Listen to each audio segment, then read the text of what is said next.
New details this morning. We now know where the millions of dollars the city of Albuquerque put aside to lure in Tesla will go. Yesterday, the council approved the plan to use $13 million in bond funds to build a baseball complex on the west side near Community Stadium. Another $13 million will go toward projects along Route 66, including funding toward a new bus rapid transit system.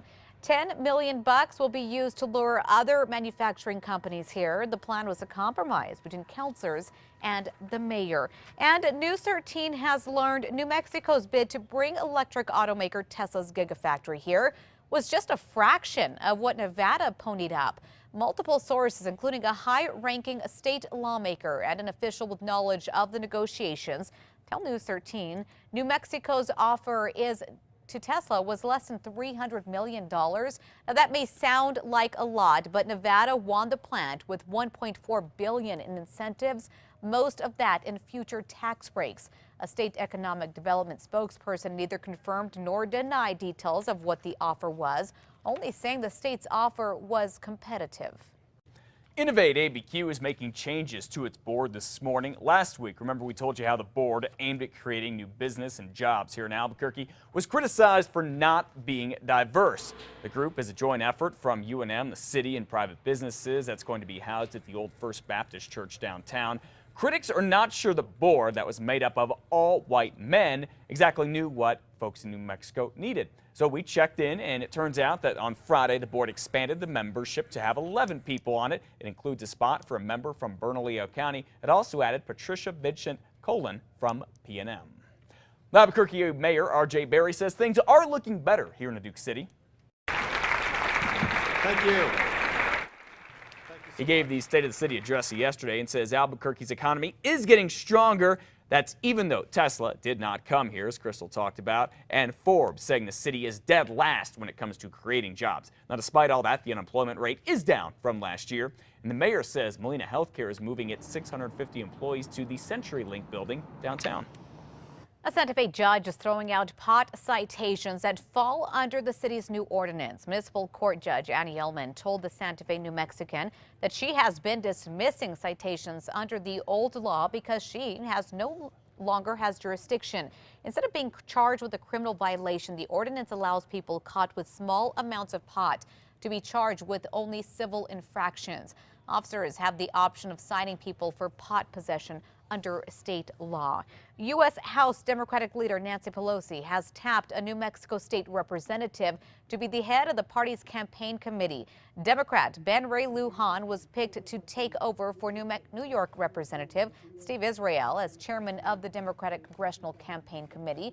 Pelosi made the announcement through Twitter, saying Lujan's vision and leadership would mean victory for Democrats come 2016. The time now is 6:34. Military servicemen and women put their lives on the line every single day. But what one airman from New Mexico did landed him one of the military's highest honors. Yeah, get this. He is only one of 3 airmen to ever receive a second Silver Star, this since 9/11. And it wasn't long after he got this second Silver Star that folks all around the state, really all around the country, started calling this gentleman a hero. News 13's Catherine Zone is in the Newsplex with his story. Good morning, Catherine. Good morning, Matt. It's a pretty big deal to receive a Silver Star, but to receive one twice, it makes this airman, who grew up in Socorro, one in a very small group. But tell him he's a hero, and this is what he'll say. It was another day at work. You wake up, you get the mission, and you go do it. Master Sergeant Thomas Kay says he was just doing his job in July of 2009 while serving a tour in Afghanistan. But you don't get this Medal of Valor for everyday heroics. According to the account read aloud at the award ceremony last Thursday, Case risked his own life multiple times to help save fellow troops. He also exposed himself to enemy fire and shot and killed 2 skilled foreign fighters. Plus, Case is credited with calling in fire from supporting aircraft and even fixing a broken radio. He received his first Silver Star in 2004 for his service in 2003, but long before the honors, Case lived in New Mexico. He was born in Albuquerque and moved to Socorro when he was 5. Case graduated from Socorro High before heading off to the New Mexico Military Institute and then the Air Force. He says he still keeps in touch with old friends and appreciates the outpouring of support he's received about his new award on social media. Now, even though his family still lives here, and Kay says he misses the green chili, he says he doesn't know where he'll end up once he retires. A little piece of me will always be part of New Mexico. I love my home state, but I'm also a realist and know that when I retire from the military that I will have to go wherever the career path takes me.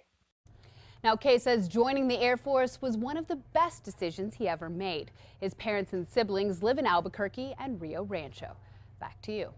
All right. Thank you so much for sharing that story this morning, Catherine. The Silver Star is the third highest military honor. Case is a Special Tactics Airman. It's the Air Force's version of Special Forces on the ground, basically the equivalent of someone like a Navy SEAL or an Army Ranger. And from all of us here at News 13 to Master Sergeant Case, thank you for your service. We appreciate it very much. 6:36 right now. Albuquerque Zoo is getting a lot of attention, particularly since it looks like someone killed Jasper, the Tasmanian devil, last month. It includes some attention from some little donors who are making a very big impression. Sylvia Sosa de Chavez's third grade class at Dolores Gonzalez's elementary school had just finished learning about how animals adapt to survive when they heard about Jasper dying at the zoo. I felt really sad because I never got to see him. This was super sad. Like, is that I live on a farm and I know how it feels of losing an animal. It's really sad. So get this, the class, these kids gathered up $37 and donated it. They also shared some priceless words of support, writing letters to the zookeepers. An Olive Garden in Albuquerque is stepping up to help the widow of a former worker allegedly swindled through an online donation campaign. A co-worker of James Fury set up a GoFundMe online account after he died suddenly at the age of 28. People gave $3,400 in donations, thinking it would pay for his funeral expenses. Instead, his wife says the co-worker, Sunset Torres, pocketed the cash. She's since been fired. If it was just posted that she was raising money or that she was asking for donations, they would have never given to the fund because nobody knows who she is. We don't know who she is. My husband didn't know who she was. Now, the Olive Garden on San Mateo, where James worked, says it will pay for his funeral expenses. We're told GoFundMe has refunded money back to individual donors who filed claims. You know, trying to rip people off is pretty bad. Trying to rip off the family of someone who passed away. Right. They're already at dealing with a 28 years lot. old? Come on. That's ridiculous. They're dealing with a lot at that time. At least the GoFundMe site's doing the right thing. And so is the restaurant.